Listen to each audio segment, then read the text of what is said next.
নমস্কার নমস্কার নমস্কার নমস্কার নমস্কার নমস্কার নমস্কার নমস্কার নমস্কার নমস্কার নমস্কার নমস্কার আপনাদের সবাইকে সবাইকে সবাইকে নমস্কার, সবাইকে অজস্র শুভ কামনা জানাচ্ছি, সবাইকে স্বাগত জানাচ্ছি আজকের এই শরণাগত অনুষ্ঠানে এবং সবাইকে শুভ সকাল জানাচ্ছি। শুভ সকাল। যারা যারা এই 92.7 বিগ এফএম শুনছেন বা যারা যারা শুনছেন না তাদের সবাইকে আপনাদের সৌমিত্র বসুর শুভ সকাল। আজকের দিনটা কি কারণে বিশেষ দিন, আজকে কার কথা আমরা মনে করব সেইটা বলি। আপনারা সকলেই জানেন ডক্টর নীলরতন সরকারের কথা। তিনি প্রয়াত হয়েছিলেন আজকের তারিখে, এই 18ই মে 1943 খ্রিস্টাব্দে। এবারে বলি বেণীমাধব শীলের পঞ্জিকা অনুযায়ী আজকের দিনটার কথা। আজকে 4 জ্যৈষ্ঠ 1431, ইংরেজির 18ই মে 2024, শনিবার। সূর্যোদয়ের সময় ভোর 4:59, সূর্যাস্তের সময় সন্ধে 6:09।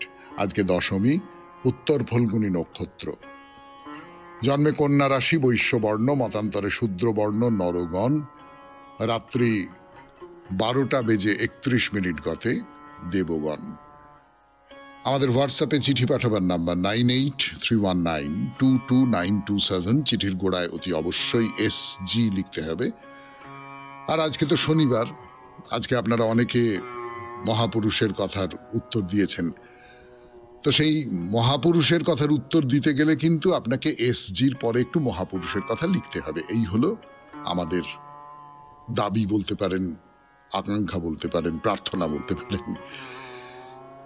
92.7 বিগ এফএম এ শরণাগত অনুষ্ঠানে এইবার তাহলে আজকের অনুষ্ঠান সম্পর্কে বলি। প্রথমে পুরাণ চিরন্তন। পুরাণ চিরন্তনে আমরা শুরু করব জনক রাজার কথা, সীতার বাবা বলে যিনি কথিত, কিন্তু সে গল্প আপনারা সকলে জানেন। আমাদের কথাবার্তার মধ্যেও সে গল্প চলে আসবে নিশ্চয়ই, যে সীতাকে তিনি কোথা থেকে পেয়েছিলেন, কিন্তু তিনি তার বাবার মতোই। এবং এই জনক রাজা আমাদের পুরাণে একজন আদর্শ, ধর্মনিষ্ঠ এবং সংসার আর ধর্মের মধ্যে একটা মিলমিশ করা একজন রাজা। মানে ঠাকুর শ্রী রামকৃষ্ণ পরমহংসদেবের খুব প্রিয় একটি পৌরাণিক চরিত্র। তার কথা বলা শুরু করব আজ থেকে।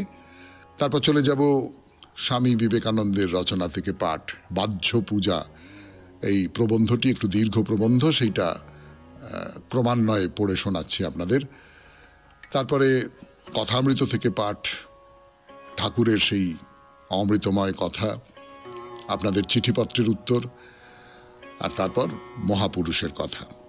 গত সপ্তাহে যার গল্প বলেছিলাম তার নাম বলবো, তার আগে বলবো যে যারা যারা ঠিক ঠিক সেই নামটা ধরে ফেলতে পেরেছেন তাদের নাম, এবং আবার নতুন একজনের গল্প শোনাবো আপনাদের। তাহলে এই হলো আজকের অনুষ্ঠান সূচি। 92.7 বিগ এফএম এ শরণাগত অনুষ্ঠান শুনছেন। আমি আপনাদের সৌমিত্র বসু। পুরাণ চিরন্তন, জনকের কথা, 92.7 বিগ এফএম এ শরণাগত অনুষ্ঠানে পুরাণ চিরন্তন। এখানে একটা কথা বলি আপনাদের, আপনারা তো এর আগেও দেখেছেন যে পুরাণে একই নামের অনেক চরিত্র ছিলেন। তাই তো হয়, মানে আমাদের এই বাস্তব জীবনেও তো সৌমিত্র নামে আরো অনেক মানুষজন রয়েছেন। তাদের মধ্যে কেউ কেউ আমার খুব পরিচিতও বটে, বন্ধুও বটে। তো এরকম সব অনেকে রয়েছেন। আমার নামের একজন ফিল্ম স্টার ছিলেন এবং আমার নামের একজন পত্র লেখক আছেন, পদবী আলাদা। তো এরকম সব না, এক পদবীরও একজন পত্র লেখক আছেন। সৌমিত্র বসু নামেও একজন মাঝে মাঝে চিঠি দিয়ে থাকেন। ঠিক ঠিক ঠিক মনে পড়েছে। তো এইরকম জনক রাজারও নানান মানুষের নাম ছিল জনক। তাদের মধ্যে মানে তাদের নামের আগে অন্য একটা কিছু বসিয়ে, যেমন ধরা যাক জনক জনদেব, করাল জনক, জনক ধর্মধ্বজ, জনক ঐন্দ্রদ্যুম্নী, জনক বসুমান, এরকম অনেক জনক আছেন পুরাণে। কিন্তু আমরা বলা বাহুল্য যে জনকের কথা বলছি তিনি সবচেয়ে বিখ্যাত জনক, সবচেয়ে বেশি গৃহীত জনক। তার কথাই বলবো। রামায়ণে সীতা যার কন্যা হিসেবে কীর্তিত হয়েছেন, তার নাম পুরাণে শিরধ্বজ জনক। তার ভাইয়ের নাম ছিল কুশধ্বজ, তাকে জনক নামে ডাকা না হলেও দশরথের পুত্র ভরত এবং শত্রুঘ্নকে কন্যাদান করেছিলেন বলে বিষ্ণু পুরাণ শিরোধ্বজ জনকের পাশাপাশি সাংকাস্য বলে একটি দেশের অধিপতি কুশধ্বজের কথাও বলেছে। যদিও মূল যে জনক বংশ, মানে শিরোধ্বজের যে বংশ, সেই বংশ কৃতিতে গিয়ে শেষ হয়েছে। যাকে সে সব অন্য কথা, আমরা কথার প্রসঙ্গে কথাটা উঠে পড়ল। শির মানে কি? শিরোধ্বজ, শির, শির মানে একটা হচ্ছে মাথা, আমরা সেই মাথার কথা বলছি না। দন্তেশ্বয় দীর্ঘই র, শির। শির শব্দের অর্থ হচ্ছে লাঙল। মানে এই জনক যখন পুত্র লাভের জন্য তার যজ্ঞভূমি কর্ষণ করছিলেন, সেই সময় লাঙলের আগায় সীতা নামে তার দুহিতা উৎপন্ন হয়। এই গল্প আমরা তো সবাই জানি, এটা বলবার মতন কিছু নয়। কিন্তু এই সূত্র ধরে পণ্ডিতেরা, যেমন রবীন্দ্রনাথ এই যে এর ইতিহাস, ভারতের যে ইতিহাস, সেইটা অনুসন্ধান করবার চেষ্টা করেছেন। ভারতবর্ষের ইতিহাসের ধারা বলে তার একটা বড় লেখা আছে। তো সেখানে তিনি বলছেন যে আসলে জনক হচ্ছেন একজন খুব বড় চাষি, কৃষি ছিল তার কাজ। এই শিরোধ্বজ নামটার মধ্যে দিয়েও কিন্তু কৃষির একটা ব্যাপার কোথাও বেরিয়ে আসছে, তাই না? তো যাই হোক, এই শিরোধ্বজ জনকের নাম রামায়ণে প্রথম পাওয়া যাচ্ছে মহামুনি বশিষ্ঠের মুখে। মহামুনি বশিষ্ঠ রাজা দশরথের পুরোহিত এবং মন্ত্রী। দশরথ যখন পুত্র লাভের জন্য অশ্বমেধ যজ্ঞ করবেন বলে ঠিক করলেন, তখন বশিষ্ঠ সেই তার যে আয়োজন ইত্যাদি করবার জন্য যজ্ঞের যে উপকরণ সংগ্রহ করবার আদেশ দেবার সঙ্গে সঙ্গে কাদের কাদের সেই যজ্ঞে নেমন্তন্ন করা হবে তার একটা তালিকা করছেন, যাকে বলে। সেই তালিকা অনুযায়ী তিনি সুমন্ত্র সারথীকে বললেন, এদের যজ্ঞে আমন্ত্রণ করে নিয়ে এসো। কাদের কাদের বললেন সকলের নাম বলবো না, কিন্তু এই প্রসঙ্গে জনকের নামটা প্রথম উঠছে। জনকের কথা বলবার জন্য ফিরে আসছি গানের পর। 92.7 বিগ এফএম এ শুনছেন জীবনের সহজ পাঠ, শরণাগত। একটু আগে, মানে গানের আগে, আমি থেমে গিয়েছিলাম যে বশিষ্ঠদেব বলছেন যে কাকে কাকে নেমন্তন্ন করতে হবে, তার সূত্র ধরে জনকের নাম উঠে পড়লো। এই কথাটা বলেছি, একটু কায়দা করেছি কিন্তু। মানে কাকে কাকে নেমন্তন্ন করতে হবে, জনকের কথা বলা হলো, এই রকমটা না। তার কারণ এর মধ্যে একটা ছোট্ট গল্প আছে। সে গল্পটা ভারী চমৎকার। গল্পটা কি বলি, এই যে কাকে কাকে নেমন্তন্ন করা হবে, দশরথ যে অশ্বমেধ যজ্ঞ করছেন পুত্র লাভের জন্য, সেখানে কোন কোন রাজা আসবেন, এই সব অতিথিদের নাম বলবার সময় বশিষ্ঠ বলছেন যে আমি যোগ বলে জানতে পেরেছি মিথিলার রাজর্ষি জনক ভবিষ্যতে দশরথের বেয়াই হবেন। তিনি মহাবীর এবং সত্যবাদী মানুষ, তাকে যথোচিত সম্মান দিয়ে নিজে গিয়ে নিয়ে আসতে হবে। তার মানে এইটা বশিষ্ঠদেব যোগ বলে জানতে পেরেছেন। তার মানে এই যে জনকের কন্যাই যদি বলি, আমি কন্যাই তো বলবো, সীতা, তার সঙ্গে রামচন্দ্রের বিয়ে হবে বা দশরথ আর জনক বেয়াই হবেন, এইটা যোগ বলে ঠিক করা হয়েছে, এইটাই নির্বন্ধ ছিল। সেই সুবাদে জনককে খুব সম্মান করে নিজে গিয়ে নিয়ে আসতে হবে, এই কথা বলছেন। এটা হলো জনকের নাম প্রথম উচ্চারিত হলো রামায়ণে, বশিষ্ঠদেব বললেন। দ্বিতীয় যে কথাটা বলবার, সেটা হচ্ছে জনকের কথা দ্বিতীয়বার উচ্চারিত হয়েছে অনেক ঋষিদের মুখে। তারা অনেকেই বিশ্বামিত্র মুনির সঙ্গে ছিলেন, এবং বিশ্বামিত্র যখন রামচন্দ্র এবং লক্ষ্মণকে দিয়ে তাড়কা রাক্ষসীকে বা অন্য রাক্ষস যারা যারা যজ্ঞে নানান রকম বাধা দেয়, যারা যজ্ঞে বিঘ্ন তৈরি করে, তাদের বধ করবার জন্যে নিজের সিদ্ধাশ্রমে এসেছিলেন। তো রাক্ষস বধের পর বন ছেড়ে চলে যাবার সময় ঋষিরা বললেন, আমরা এখন মিথিলাপতি জনকের যজ্ঞ দেখতে যাচ্ছি, তিনি পরম ধর্মময় এক যজ্ঞ করবেন, সেটা দেখবার জন্য তোমরাও সেখানে চলো। তাহলে এই যে জনকের সঙ্গে রাম লক্ষ্মণের বা দশরথদের যে সম্পর্ক, সেই সম্পর্কের পেছনে কিন্তু ঋষিদের একটা ভূমিকা আছে, বশিষ্ঠদেবের ভূমিকা আছে এবং অন্যান্য ঋষিদেরও ভূমিকা আছে। শুনলেন পুরাণ চিরন্তন 92.7 বিগ এফএম এ শরণাগত অনুষ্ঠানে। এরপর গানের পর স্বামী বিবেকানন্দের রচনা থেকে পাঠ, বাহ্য পূজা। আমি ফিরে আসছি, সৌমিত্র বসু। গানের পর ফিরে এলাম 92.7 বিগ এফএম এ শরণাগত অনুষ্ঠানে। এখন কথা অমৃত থেকে পাঠ। ঠাকুরের কথা বলছিলাম, এর আগের দিন বলছিলাম বিশ্বাসের কথা। বাচ্চার মতো বিশ্বাস, বালকের মতো বিশ্বাস, বালিকার মতো বিশ্বাস। বালক বা বালিকারা যেটা করে সেটা খুব বিশ্বাস করে করে। আমাদের গোলমালটা যেটা, আপনারা ভেবে দেখবেন, আমরা এই সম্পূর্ণ একেবারে নিঃশর্ত, একেবারে কোনো রকমের সংশয়হীন যে বিশ্বাস, সেই বিশ্বাসটা করতে পারি না। তার কারণ আমাদের ভেতরে নানান রকমের তর্ক থাকে, নানান রকমের বাস্তব বুদ্ধির সঙ্গে এই বিশ্বাসের একটা বিরোধ আছে। তো বাস্তব বুদ্ধি ভেবে দেখুন, বাস্তব বুদ্ধি কিন্তু আমাদের বলে যে যাচাই করে দেখো, এই যে সামনে পাটা ফেলছো, কোথায় ফেলছো সেটা কি দেখছো চোখে, নিজের চোখে দেখছো? এটা আমরা বুঝতে পারি না, আমাদের ভেতরে ভেতরে কিন্তু এটা আছে। সামনের পাটা আমি দেখলাম, আমি চোখ বন্ধ করে হাঁটছি না, অচেনা জায়গায় অজানা জায়গায় আমি চোখ বন্ধ করে হাঁটছি না। এইটা আমার ভেতরে রয়েছে, ফলে আমার সবকিছুর মধ্যেই ওইটা একটা সংশয় আছে, একটা যাচাই করা আছে। সেটা ভালো, নিশ্চয়ই ভালো, কিন্তু যাচাই করার পর, যেটা বহুবার বলেছি আপনাদের, কথামৃত সূত্র ধরেই বলেছি, যে যাচাই করবার পর যখন তুমি বিশ্বাস করলে, তখন কিন্তু অন্ধের মতো বিশ্বাস করো, তখন আর কোনো সংশয় রেখো না। তো মাকে ঠাকুর বলছেন যে মা, যারা যারা তোমার কাছে আসছে তাদের মনোবাঞ্ছা পূর্ণ করো, সব ত্যাগ করিও না মা।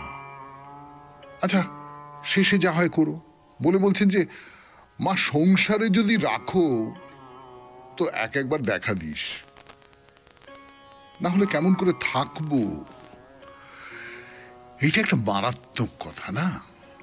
সংসারে যদি রাখো, আমি যদি সন্ন্যাসী হয়ে গেলাম, আমি সংসার ত্যাগ করলাম, আমি অন্যরকম কিছু হয়ে গেলাম, সে হয়ে গেলাম, আমি তাকে নিয়েই আছি দিন রাত্রি। কিন্তু আমি, আপনি, আমরা এই যে সংসারে আছি, তো আমরা তো সংসারের মধ্যেই আছি।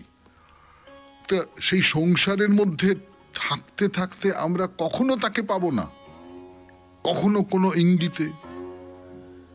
এই রবীন্দ্রনাথের গান আছে যে পথে যেতে যেতে হঠাৎ কোনখানে তোমার যে সুর বেজে ওঠে, কখন কে জানে তোমার পরশ লাগে।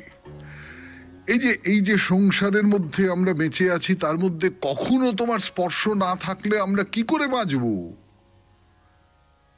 এই স্পর্শটা কেমন করে তৈরি হতে পারে? ঈশ্বরের অনুভবটা আমি বলছি না, সেটা অনেক বড় কথা, আমি জানি না। এই যে বলে প্রত্যেক রোমকূপে রমণের আনন্দ, ব্রহ্মস্বাদ তার কোনো তুলনা হয় না, এরকম সব কথাবার্তা তো বলা হয় ঈশ্বরের অনুভূতিকে। সেই অনুভূতি আমার কখনো হয়নি, আমার নেই, আমি বলতে পারবো না। কিন্তু এই যে জীবনের পথে চলবার সময় কখনো কখনো কোনো একটা চকিত মুহূর্তে আপনি এমন একটা কিছুর সামনে এসে পড়েন, যখন আপনার সমস্ত মন পরিপূর্ণ হয়ে যায়, যখন আপনার ভেতর একটা কোনো আনন্দ তৈরি হয়, এই আনন্দটাই ঈশ্বর। আমরা অনুষ্ঠানের শেষে বলি না যে আনন্দে থাকবেন, এই আনন্দটা, এইটা তুমি দিও মা, তা না হলে প্রতিদিন যাপনের গ্লানি যন্ত্রের মতো বয়ে চলা, এটা কেমন করে থাকবো। 92.7 বিগ এফএম এ শরণাগত অনুষ্ঠানে শুনছেন কথামৃত থেকে পাঠ। আরো পাঠ করব, ফিরে আসছি গানের পর। এই যে বলছেন, মনিকে বলছেন, মাস্টারমশাইকে বলছেন যে দেখো, তুমি যা বিচার করেছো অনেক হয়েছে, আর না, বলো আর বিচার করবে না। অর্থাৎ বিচার করা হয়ে গেছে, বিচার করা শেষ হয়ে গেছে, বিচার করা শেষ হলে আর বিচার করো না, সেটা মাস্টারমশাইকে বলছেন। তা মাস্টারমশাই বলছেন না না না, আর বিচার করব না। ঠাকুর বলছেন অনেক হয়েছে, তুমি প্রথম আসতে মাত্র তোমায় তো আমি বলেছিলাম তোমার ঘর, আমি তো সব জানি। আগে হ্যাঁ, তোমার ঘর, তুমি কে, তোমার অন্তর্বাহী, তোমার আগেকার কথা, তোমার পরে কি হবে এসব তো আমি জানি। ছেলে হয়েছে শুনে বকেছিলাম। এখন গিয়ে বাড়িতে থাকো, তাদের জানিও যেন তুমি তাদের আপনার, ভেতরে জানবে তুমি তাদের আপনার নও, তারাও তোমার আপনার নয়। এটা অন্য রকম গল্পে ঠাকুর বহুবার বলেছেন যে আমরা কেমন করে সংসারে থাকব। যে সংসারে ওই কাজের মেয়ে সে বলে যে আমার রাম, আমার শ্যাম, আমার গোপাল, আমার অমুক, আমার তমুক, কিন্তু মনে মনে জানে যে না, এরা আমার নয়। আসলে ওই আমার গ্রামের বাড়িতে যারা আছে, ওই অন্য জায়গায় যারা আছে, তারাই আমার। এখানে আমি কাজ করতে এসেছি। এই যে আমরা আপিসে টাপিসে কাজ করি, নানান জায়গায় কাজ করি, সমস্ত দিন কাজ করে যাই। তো এই যে সমস্ত দিন যে কাজ করে যাই, সেই কাজের সময় আমি এমন ভাবে মন লাগাই যেন এইটে আমার জায়গা, এই অফিসটা আমার জায়গা, এই যে কাজের ক্ষেত্রটা এটা আমার জায়গা, এইটা আমাকে আপন করে নিতে হবে, এই সমস্ত বলি। কিন্তু আসলে তো মনে মনে জানি যে এইটা আসল নয়, অন্য আর একটা জায়গা আসল, আমার বাড়িটা আসল। কিন্তু সত্যি সত্যি বাড়িটাও তো আসল নয়। এই তো ছেড়ে চলে যাব, এই দুদিন বাদে সবকিছু ছেড়ে চলে যাব। তো সেই একটা গান আছে, আপনাদের শোনাই। গান গেয়ে তো শোনাতে পারবো না, কথাগুলোই বলি।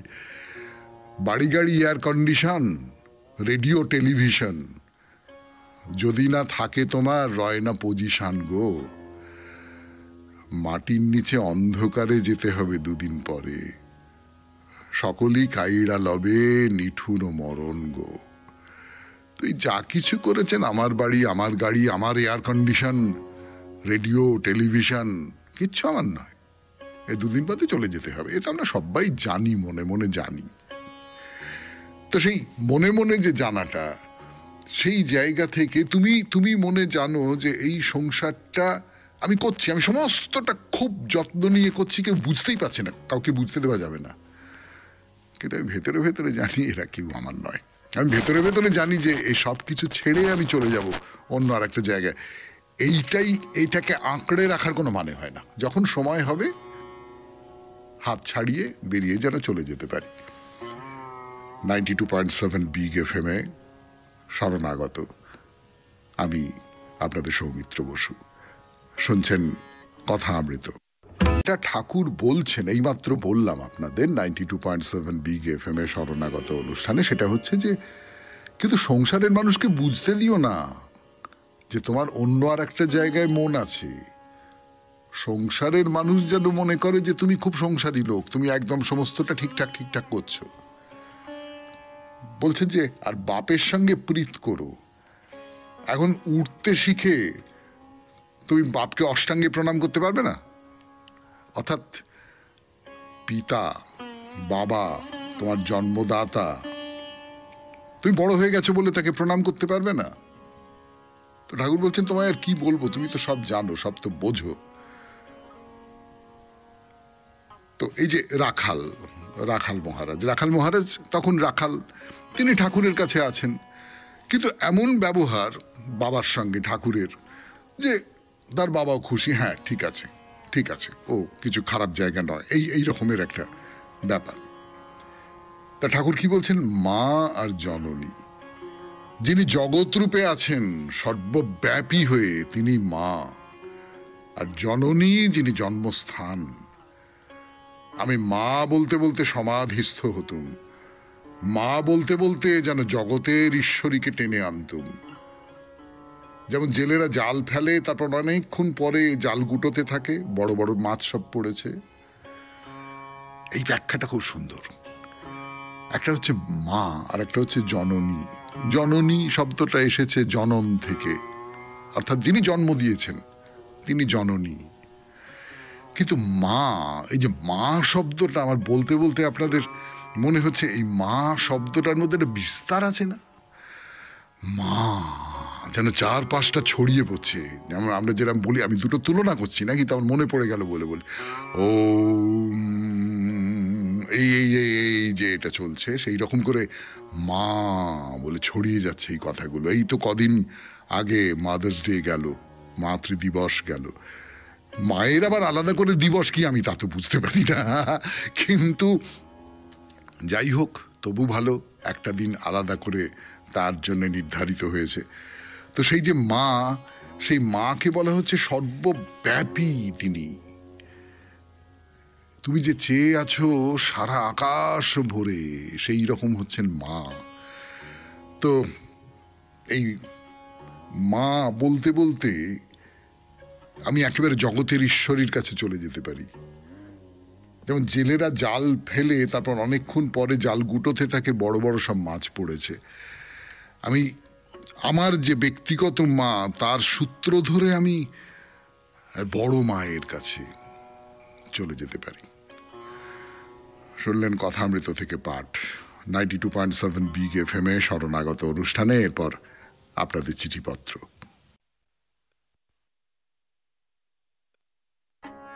ফিরে এলাম গানের পর 92.7 বিগ FM এ শরণাগত অনুষ্ঠানে। এবার চিঠি পড়া। আজকের চিঠিটি লিখেছেন সঞ্জয় ঘোষ, সল্টলেক থেকে। সে চিঠি পড়বার আগে একটা কথা আপনাদের বলি।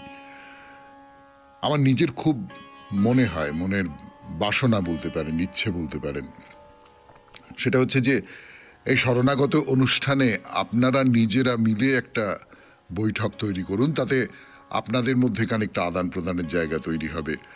আপনারা কেউ একটা কথা বললে চিঠির মারফত অন্য আরেকজন তার সূত্র ধরে কোনো মন্তব্য করুন, এইভাবে একটা আসর জমে উঠুক।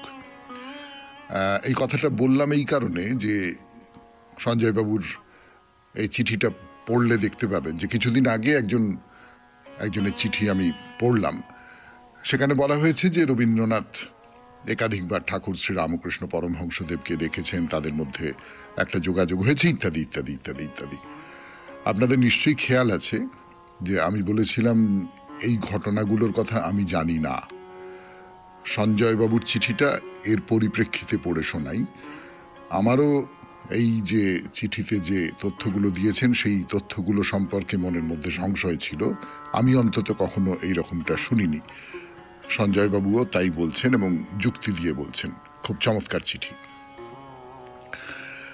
আজ 15ই মে একটি চিঠি পড়লেন যাতে লেখক লিখেছেন যে রামকৃষ্ণ রবীন্দ্রনাথকে দেখেছিলেন। কথামৃতে রামকৃষ্ণ ও রবীন্দ্রনাথের দেখা সাক্ষাতের কোনো বর্ণনা নেই। রবীন্দ্রনাথের জন্ম 1861 ও রামকৃষ্ণের মৃত্যু 1886। তাহলে রামকৃষ্ণের মৃত্যুর সময় রবীন্দ্রনাথের বয়স ছিল 25, কিন্তু তাদের মধ্যে দেখা হয়েছিল এমন প্রামাণিক তথ্য কোথায় আছে? গগনের থালে রবিচন্দ্র দীপক জলে, এই গানটি যা গুরু নানক রচিত গগন মে থাল রবিচন্দ্র দীপক মানে, ভজনটির প্রথমাংশের প্রায় আক্ষরিক অনুবাদ তত্ত্ববোধিনী পত্রিকার জানুয়ারি 1875 সংখ্যায় প্রকাশিত হয় জ্যোতিরিন্দ্রনাথ ঠাকুরের রচনা বলে, যদিও অনেকের ধারণা যে এটি রবীন্দ্রনাথের রচিত প্রথম গান। তাই এটা বলা ভুল যে রামকৃষ্ণ বা নরেন্দ্রনাথ রবীন্দ্রসঙ্গীত গাইতেন। তারা ব্রহ্মসঙ্গীত গাইতেন, যা মুখ্যত জ্যোতিরিন্দ্রনাথ ঠাকুরের রচনা। সঞ্জয় ঘোষ, সল্টলেক।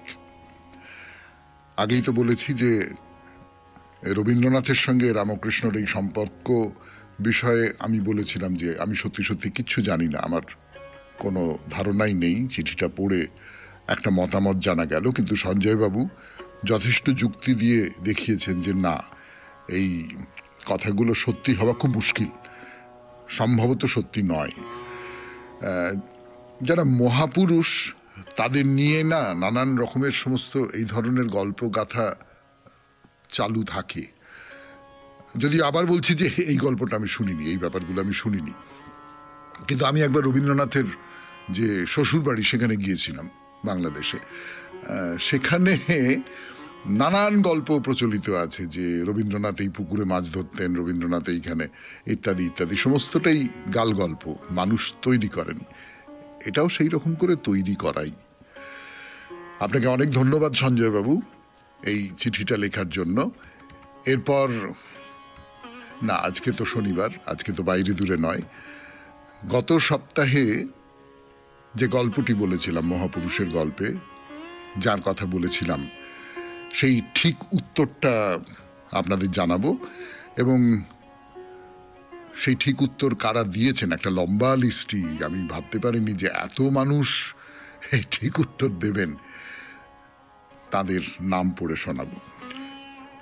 তাহলে এখন একটু গান শুনি, গানের পর ঠিক উত্তর এবং ঠিক উত্তরদাতাদের নাম।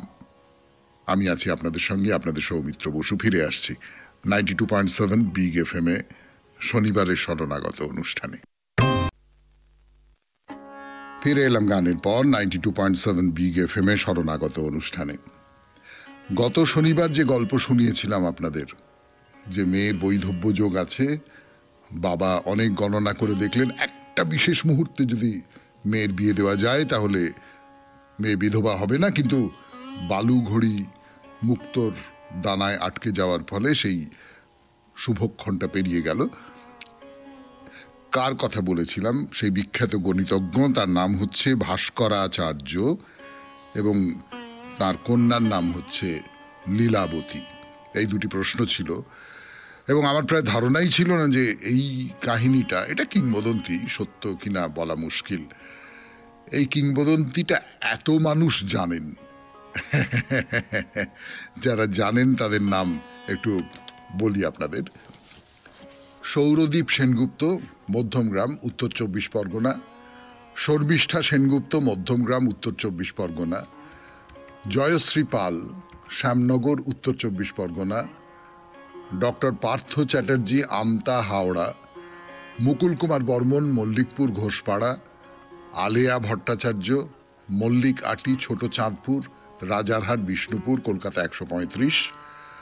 Krishna Mondal, Surya Sadan, VIP Road, Tegharia. Swapan Dasgupta, Rajarhat, New Town. Chandana Sengupta, Dhakuria, Selimpur Lane, Kolkata 31। Surajit De, Salt Lake. Diptanshu Chatterjee, Purbachal, Haltu, Kolkata 78। Sayani Chatterjee, Purbachal, Haltu, Kolkata 78। Madhurima Roy, Parnashreepally, Behala. Ruby Bandyopadhyay, Garia Gardens. Sandhya Majumdar, Naihati. Doctor Sarajit Sur Roy, New Town, Kolkata. Doctor Subir Mitra, Lake Town, Kolkata. Rana Chattopadhyay, Bagbazar, Kolkata. Dipak Bhattacharya, সৎচাষীপাড়া Road, Kolkata 2। Tarashankar Bhattacharya, Bally, Howrah. C Bhattacharya, Ghoshpara, Howrah. Gouranga Chattopadhyay, Kankurgachi, Kolkata 54। Aditya Talukdar, Kolkata. Gopalchandra Dutta, Dakshinpara, Barasat. Rabindranath Chakraborty, Keshtopur, Kolkata. Pranab Majumdar, Hindustan Park, Kolkata. Dipashree Sen, Shyampur, Budge Budge, Kolkata. Sumitra Das, Salt Lake City. Soumitra Chattopadhyay, Baruipur, Kolkata. এই সফল উত্তরদাতাদের আমি অভিনন্দন জানাচ্ছি। এছাড়া আরো কেউ কেউ উত্তর লিখেছেন যারা একেবারে শনিবারেই উত্তর পাঠিয়ে দিয়েছেন, গত শনিবারেই উত্তর পাঠিয়ে দিয়েছেন। এইরকম মানুষের সংখ্যা খুব বেশি। তারা সবাই ঠিক উত্তর দিয়েছেন, মানে শোনা মাত্র তারা বুঝতে পেরেছেন যে হ্যাঁ এই উত্তরটা এইরকমই হবে। কিন্তু তারপর থেকে যারা উত্তর দিয়েছেন তারা একটু আধটু গন্ডগোল করেছেন আর কি। এই তাহলে ঠিক উত্তরদাতাদের কথা বললাম। এরপর গানের পর নতুন গল্প। আমি আছি আপনাদের সঙ্গে, আপনাদের সৌমিত্র বসু। শুনছেন শরণাগত 92.7 বিগ এফএম এ। ফিরে এলাম গানের পর 92.7 বিগ এফএম এ শরণাগত অনুষ্ঠান শুনছেন, একেবারে প্রান্তিক পর্ব। আমি আছি আপনাদের সঙ্গে, আপনাদের সৌমিত্র বসু। কোনো এক মহাপুরুষের গল্প বলবো আপনাদের। না, ইনি ভারতীয় কিন্তু বাঙালি নন। এর বাচ্চা মেয়ে, তার বাড়ি রাজবাড়ি। তো সেখানে সেই বাচ্চা মেয়েটি খুব অন্য রকমের মেয়ে, গান শুনতে খুব ভালোবাসে, গান গাইতে পারে, আদরে সোহাগে মানুষ হচ্ছে। তো সেই বাড়িতে একদিন এক সন্ন্যাসী এলেন। তো তার বাবা মা খুবই অতিথি পরায়ণ, সন্ন্যাসীকে থাকতে দিলেন, খেতে দিলেন, সব ঠিক আছে। আর বাচ্চা মেয়েটার তো খুব কৌতূহল সন্ন্যাসীকে নিয়ে। সন্ন্যাসীর কাছে একটি ছোট্ট মূর্তি আছে, একটি কৃষ্ণের মূর্তি। তো বালিকার দেখে, সেই মূর্তিটা দেখে খুব পছন্দ হলো। তো বাবাকে গিয়ে বললো যে বাবা ওটা আমার চাই। এই কি হয় নাকি কখনো, সন্ন্যাসী তিনি একটা মূর্তি বয়ে নিয়ে যাচ্ছেন, সেইটা আমি তার কাছ থেকে নিতে পারি? না না না না, হয় না। কিন্তু মেয়ে কিছুতেই শুনবে না। প্রথমে অনুনয় বিনয়, তারপরে কান্না, সে প্রায় আছাড়ি পিছাড়ি করে কান্না, যে না, ওই যে মূর্তিটা সন্ন্যাসীর কাছে আছে সেইটা আমার চাই চাই। তো অগত্যা আদুরে মেয়ে, বাবা গেলেন সন্ন্যাসীর কাছে, গিয়ে বললেন যে আপনাকে একটা কথা বলি, যদি আপনি এই মূর্তিটা, আমার মেয়ে এইরকম এইরকম ইত্যাদি ইত্যাদি, আপনি যদি দেন তাহলে। সন্ন্যাসী বললেন এ আবার কি কথা, এ হয় নাকি কখনো? না না না না না, আপনি এই অনুরোধ করবেন না। কিন্তু মেয়ে তো কিছুতেই শুনছে না। তখন বাবা সন্ন্যাসীকে নানান রকম লোভ দেখাতে লাগলেন, বললেন যে আচ্ছা ঠিক আছে, আপনি এটা দিন না, বাচ্চা মেয়ে, ও কিছুতেই শুনছে না, ও তো নাওয়া খাওয়া ভুলে যাচ্ছে, ও তো অসুস্থ হয়ে পড়বে। আপনি আপনি তার বদলে আপনি যা চান, টাকা পয়সা ধন দৌলত যা কিছু চান, আপনি সমস্ত কিছু আপনাকে দেব, কিন্তু আপনি ওই মূর্তিটা।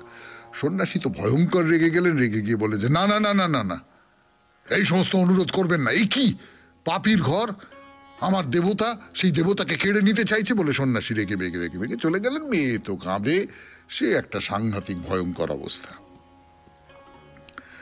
সন্ন্যাসী